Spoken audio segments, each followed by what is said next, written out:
Hey you guys, if you're still using sessions for mini sessions because HoneyBook feels overwhelming, this video is for you.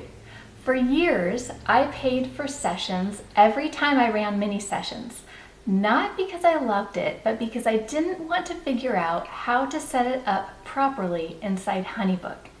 It felt easier in the moment, but every single time my revenue was split across platforms.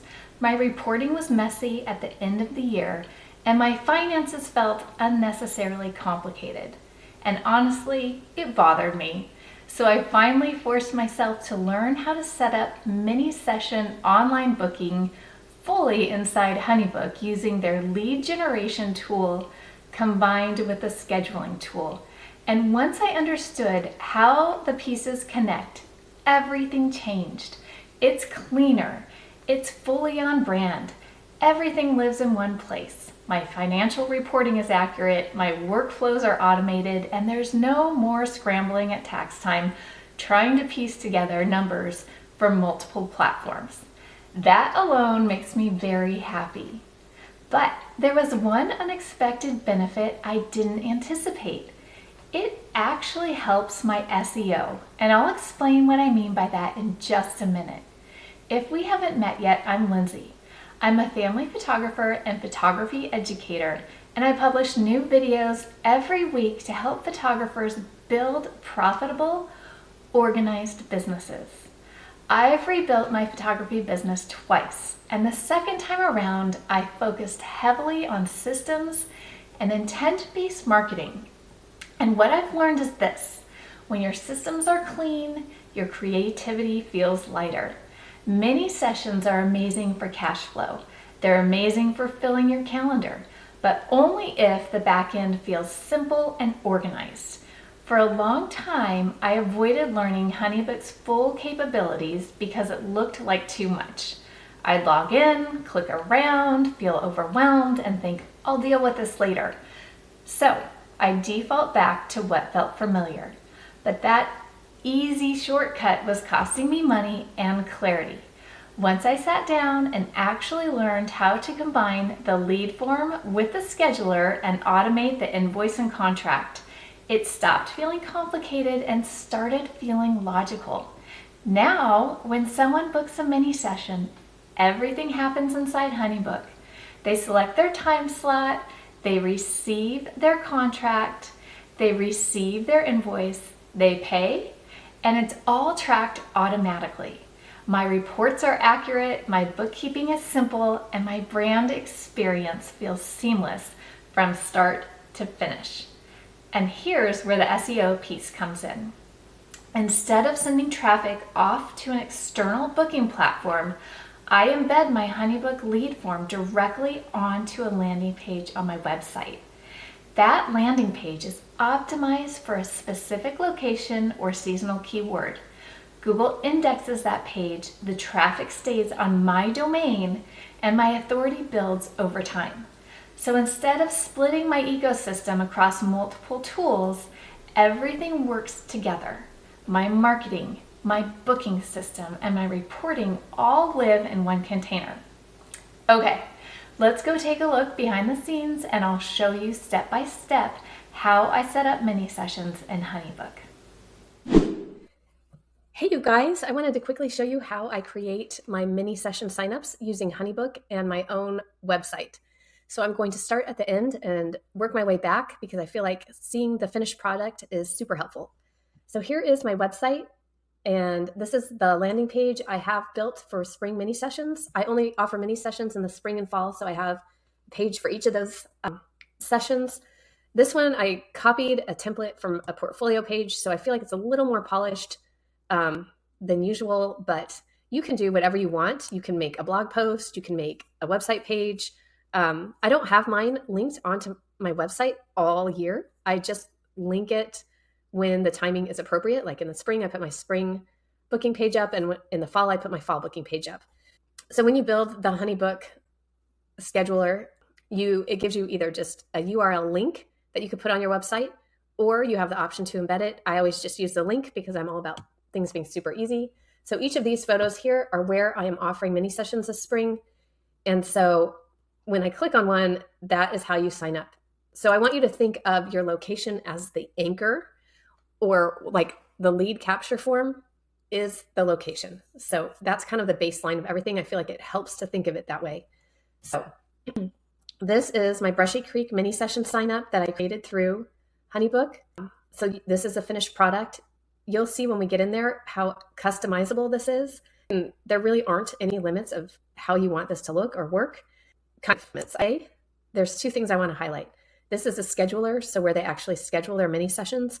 You can only have one scheduler per lead capture. So basically one scheduler per mini session location. Now, at this particular location, I am offering 4 dates, and I'm able to put those 4 dates within the one scheduler, which is really nice. And if somebody wanted to reschedule, they can easily do that within these 4 dates. If they wanted to reschedule, say they scheduled at Brushy Creek and they wanted to reschedule to Muleshoe Bend, that is a little more complicated. In that case, and I've had to do this before, you actually have to cancel their Brushy Creek appointment or where they made their first appointment, refund them, and have them schedule at the new location. And the reason is because they've paid. You have to actually go in and cancel for their spot to show up available again. So that is something also I just want you to be aware of. And finally, the last thing is they have to pay for this lead capture form to actually go through. And you can only have one payment. Like, you can't create a schedule of payments. You can't have them pay for like a deposit and then have the remainder due on the date, or there's no way to organize that within the invoice. If you prefer to have mini sessions paid that way, then what I would do is have the deposit as the lead capture form invoice. So this invoice on here. And then once that project is created in your pipeline, you can go in and add a new invoice that they would have to pay on the date of the mini session. But you can't like schedule that out in the lead capture form that we're creating today. So if you do that, I would just communicate that people should expect that another invoice is going to show up once they fill out this form. I don't think that it's possible to over communicate something like that, especially when it comes to money. I personally just have people pay in full when they're booking mini sessions. Okay, so now that we've seen what the final product looks like, let's go in and build one together. Okay, so now I'm in HoneyBook. I come over to lead capture. I click on lead forms. I create new. I click on mini session. And I move through this part pretty quick because you can do a lot of advanced editing once this is kind of up and going. So it does require you to edit the form and create a session. When they say create a session, what they're actually saying is create the scheduler. I could go in and pull up an existing scheduler, which is what I typically do if I'm creating a new one, because it just makes everything go quicker. I've created so many of these. I have all my mini session locations kind of mapped out and created, but today we're going to do this. So I name this the same thing I would name my mini sessions. So I'll say Bull Creek, because let's pretend that that's where I'm having the mini session. I change this to in person. I set the duration of the mini session. I'm going to say 20 minutes, but that's with a built-in buffer. My mini session would truly go more like 15 to 18 minutes, and then there would be the transfer of clients. Double check and make sure that your time zone's correct and create the session. Okay, there it is. And do you want to charge for your session? Yes, I'm going to go ahead and say $425. Next. Okay, let's see.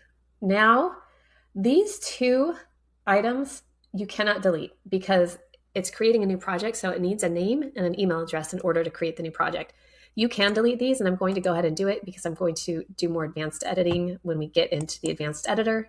Lead form title, I'm going to keep this consistent and just call it Bull Creek mini session. And if I wanted to add a thumbnail image, I would do it right there, and I probably would, but I'm not going to in the interest of time.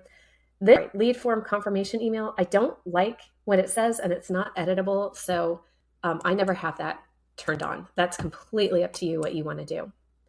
All right, so now it's pulling us, and we're going to be able to do advanced editing, which is my favorite part. So this is where you can add all your details right here. You can, I have to click advanced editing. And there's really no limit to how this looks. If you click this, you can see you have tons of options. You can pull in from Canva. There's different layouts that you can look at. You can pull images in, which is what I did. And again, there's like so many options to how those images look. Sorry. You can edit how the image works. I'll show you. It's amazing. You can do rounded corners, opacity, which is cool. You can stretch it, set images full width. I mean, again, no limits. So really you just have to kind of go in and play with that to make sure it reflects your brand and you like the way it looks. Okay, we do have to come in and do more editing on the scheduler, which we started but have not finished. So what you do is just click on it, you come over here and you edit the details. Okay, so it pulled in my Bull Creek in person. I definitely would write the address right there, double check the time zone again, the duration, indefinitely. This means like the date range that they can sign up for the mini session. So if you have this limited, this is where you could change that, like a fixed date range or rolling window. I always just leave this indefinitely. I really like to keep things as simple as possible, but this is up to you. I do say use meeting date as a project date. I find this most convenient, but again, that is up to you. The colors you can choose are more of an internal thing, especially if you start creating more schedulers. It's nice to have them sort of color coordinated. If you have any extra instructions you want to write right there, you can. I typically don't. Okay, this part's really important. This is where we show your availability. So you uncheck all of these, and then you come in and you say date override. So you choose the date that your mini sessions are on, and then you write the time that you're going to be shooting. So let's say I was doing it from 5 to 7 p.m. Make sure your PM and AM are correct. Press save. Now again, you can have multiple dates in one scheduler. So if I wanted to add a second date, I could do that. And then people would have 2 dates to choose from, which is kind of cool. I do love that. Okay. Now this is where if you wanted to have buffer time, you could do it right here. So say your mini session was 15 minutes, but you wanted 5 minutes in between each client, you can make that happen here. Just double check that this populates through how you want it to. I've had trouble with this in the past, and that's why I just went to just saying, giving myself a little extra time just built into the time increments. So again, it's totally up to you what you do there. I just choose not to use that. These are just more customizations you can do. I don't find them necessary, but I'll let you kind of play through those and see if they would work for your company. Okay, confirmation. Here you can customize this confirmation. So I typically do. And then you can set up reminders. You have the choice of just doing email or email and text and changing the hour, if it's day or hour. I think I have mine set up to email and text them the day before, but I always personally text them the morning of. I don't know why. I just like having a little bit more control. But again, this is like your process, what works for you. Here you can allow what clients can do. So I do allow them to reschedule, but like I said, they can only reschedule within that scheduler that you're creating. So within that location. I don't allow clients to cancel. That just seems like way too easy. And you can say if they get a confirmation email or not. I say no. Because I usually reach out personally and send them like a style guide. So I just choose not to do that. But if you want to do that, that works for you. Okay, so we're going to save and publish. And I don't know why. Then it takes me to like my scheduler session, and I have to go back into my lead capture. And we were working on this one. Find it. So something else I want to show you really quick is that even though we just did this scheduler, like you can't see what we just did here. You have to click preview to make sure everything populated the way you wanted it to. So that's how you check that.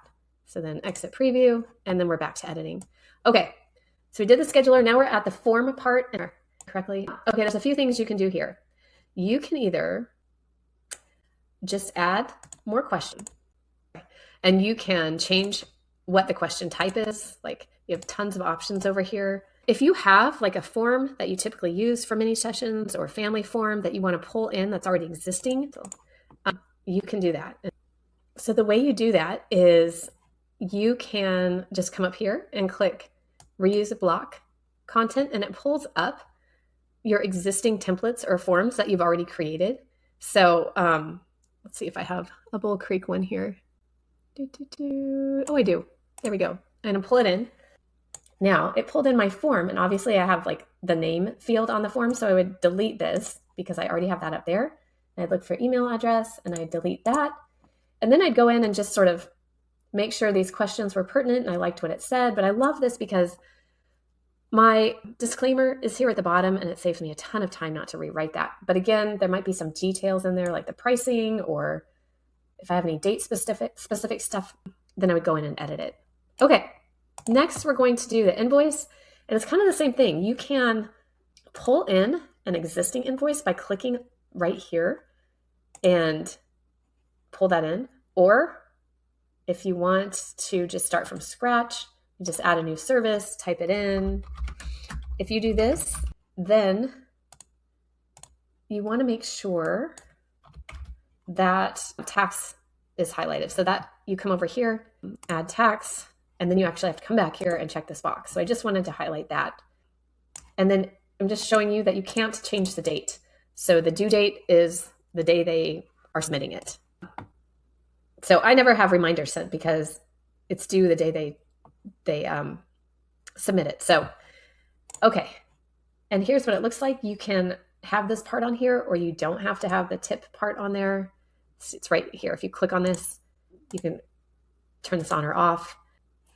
Okay, so that is how you create a mini session sign up on HoneyBook.